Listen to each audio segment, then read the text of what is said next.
Namor the Submariner was first introduced as a feature story in issue 1 of Motion Picture Funnies Weekly, written and drawn by Bill Everett, and later to be reprinted in Marvel Comics issue number 1 under Timely Comics. As Marvel's first superhero, Namor was the Ultraman of the deep.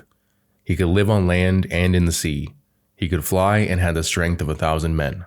The story titled, Here is the Submariner, introduces a young Namor investigating the wreckage of an old ship when he stumbles upon what he believes to be 2 automatons, having never seen human men before.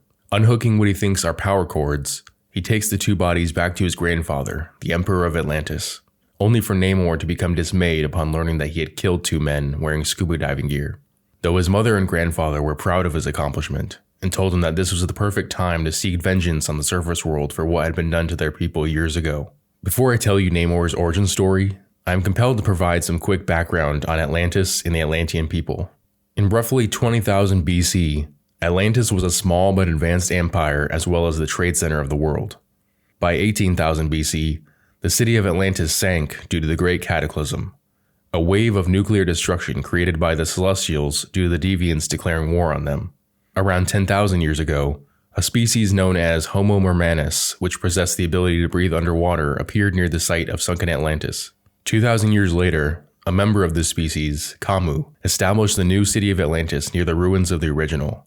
This empire would survive for generations until 1847, when barbarians destroyed the city, leaving the young Prince Thakor to take his people to the South Seas and establish another new city of Atlantis near Antarctica. Atlanteans are amphibious, possessing gills but can only breathe air for about 5 minutes. They typically have blue skin with pointed eyebrows and are roughly 10 times stronger than the average human. On to Namor's origin story.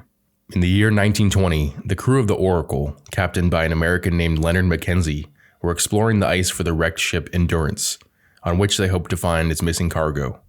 Using TNT to blow up the ice in their path, they unknowingly created shock waves leading to underwater avalanches, causing destruction and death for the people of Atlantis.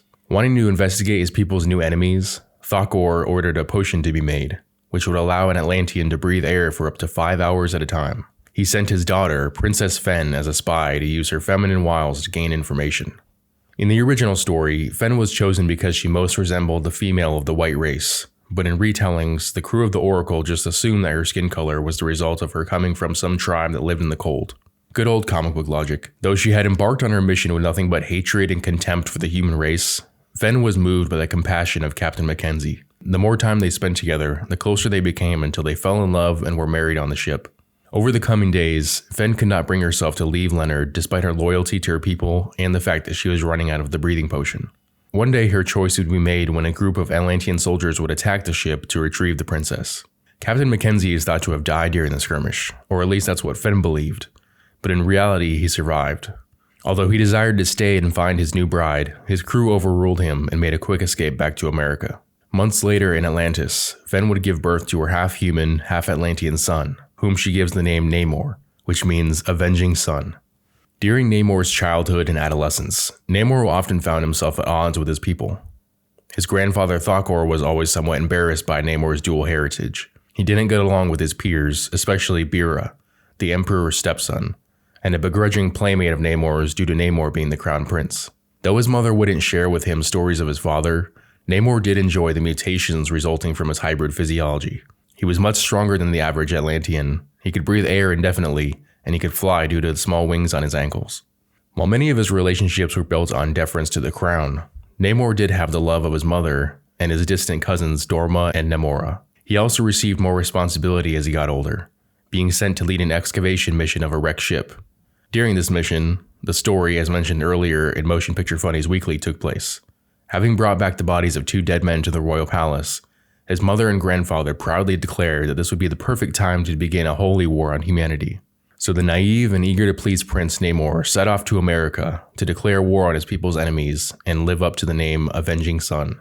Namor the Submariner has over 80 years of publication history at this point. But as the title of the video suggests, this is his origin.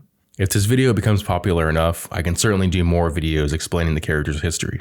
As I mentioned, Namor was created by Bill Everett in 1939 for Timely Comics. With someone like Superman already existing then, Bill wanted to create a wholly unique character. Inspired by his love of sea exploration, and the poem Rime of the Ancient Mariner by Samuel Taylor Coleridge, Bill created his undersea Ultraman. Namor is the name he came up with by reversing the word Roman, which he thought gave the character an air of nobility. He had the character's story take place in an undersea kingdom near Antarctica due to his fascination with that region. He also based Namor's appearance after his own likeness, albeit with slightly exaggerated features, and gave him wings on his feet, inspired by the image of the Roman god Mercury, as he wanted Namor to fly but not look like an angel. Unfortunately, we won't be seeing this character in Black Panther Wakanda Forever. Instead, we're going to get this Mexican stereotype hero called Kukulkan by his people, who aren't Atlanteans but citizens of Talocan, a Mayan mythology-based underwater culture. Some people call him Namor, which according to Marvel Studios' vice president is short for Sin Amor, which means without love, which isn't just an unnecessary change to his character, but the reasoning behind it is absolutely retarded. I'll talk more about the changes after seeing the movie this Friday. If you enjoy this kind of video and want to see more videos on Namor or other characters, please let me know in the comment section. Also, if you enjoyed this video, I'd appreciate it if you hit that like button and subscribe to my channel. Also, hit that notification bell so you never miss out on a new video. I'll see you all next time. Bye.